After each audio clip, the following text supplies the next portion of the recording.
শহরের পাশাপাশি গ্রামাঞ্চলে ডেঙ্গু প্রতিরোধে রাজ্য সরকার বছরভর নিবিড় প্রচারের কর্মসূচি নিয়েছে। এই উদ্দেশ্যে জনসচেতনতা বৃদ্ধির লক্ষ্যে পঞ্চায়েত দপ্তর প্রত্যেক মাসের জন্য আলাদা আলাদা স্লোগান তৈরি করেছে।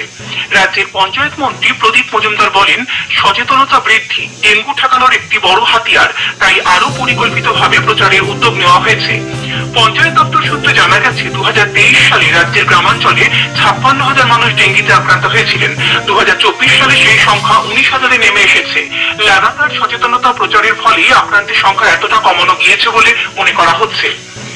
ভূমিজ ভাষাকে সাংবিধানিক স্বীকৃতি প্রদান, জোহর স্থানের পবিত্রতা রক্ষা এবং সংরক্ষণ সহ একাধিক দাবিতে ভারতীয় আদিবাসী ভূমিজ সমিতি আজ বাঁকুড়ার জেলা শাসকের দপ্তরে স্মারকলিপি জমা দেয়। এদিন কয়েক হাজার জনজাতিভুক্ত মানুষ মিছিল করে জেলা শাসকের দপ্তরে এলে পুলিশ তাদের বাধা দেয়। শুরু হয় রাস্তা অবরোধ, পরে প্রশাসনের হস্তক্ষেপে অবরোধ উঠে যায়। জেলা শাসকের কাছে স্মারকলিপি জমা দেওয়া হয়েছে সংগঠনের তরফে।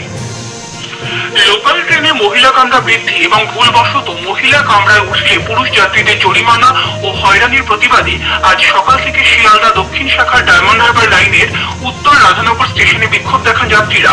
প্রায় 3 ঘন্টা অবরোধ চলে। এর জেরে একাধিক স্টেশনে আপ ও ডাউন লাইনে ট্রেন দাঁড়িয়ে পড়ে। অফিসের ব্যস্ত সময় চূড়ান্ত ভোগান্তিতে পড়েন নিত্যযাত্রীরা। উল্লেখ্য, গতকালও একই ইস্যুতে বারুইপুর লক্ষ্মীকান্তপুর শাখার বিভিন্ন স্টেশনে অবরোধ করেন নিত্যযাত্রীরা। বেশ কিছু সরকারি কর্মসূচি নিয়ে মুখ্যমন্ত্রী মমতা ব্যানার্জি আগামী সপ্তাহের শুরুতে দুদিনের সফরে পশ্চিম মেদিনীপুর যাচ্ছেন। আগামী সোমবার কলকাতা থেকে রওনা হয়ে তিনি মেদিনীপুর সার্কিট হাউস পৌঁছবেন। মঙ্গলবার শালবনীতে এক সরকারি অনুষ্ঠানের মঞ্চ থেকে রাজ্য সরকারের বিভিন্ন সামাজিক সুরক্ষা প্রকল্পের সুবিধা মানুষের হাতে তুলে দেবেন তিনি। পাশাপাশি জিন্দাল শিল্পগোষ্ঠীর প্রস্তাবিত 800 মেগাওয়াট ক্ষমতা সম্পন্ন একটি তাপবিদ্যুৎ কেন্দ্রেরও শিলান্যাস করবেন মুখ্যমন্ত্রী। 2000 একর জমির ওপর এই তাপবিদ্যুৎ কেন্দ্র গড়ে উঠবে। এই কেন্দ্রটি তৈরির জন্য জিন্দালরা 16,000 কোটি টাকা বিনিয়োগ করবে বলে ঘোষণা করেছিল। ইউপিএসসি আয়োজিত জাতীয় প্রতিরক্ষা একাডেমির প্রবেশিকা পরীক্ষায় প্রথম হয়েছেন বীরভূমের বোলপুরের বাসিন্দা ইমন ঘোষ। প্রাক্তন সেনাকর্মীর সন্তান ইমনের এই সাফল্যে তাকে শুভেচ্ছা জানিয়েছেন মুখ্যমন্ত্রী মমতা ব্যানার্জি। নিজের এক্স হ্যান্ডেলে তিনি লেখেন, বীরভূমের ওই পড়ুয়ার কৃতিত্ব সমস্ত রাজ্যবাসীকে গৌরবান্বিত করেছে।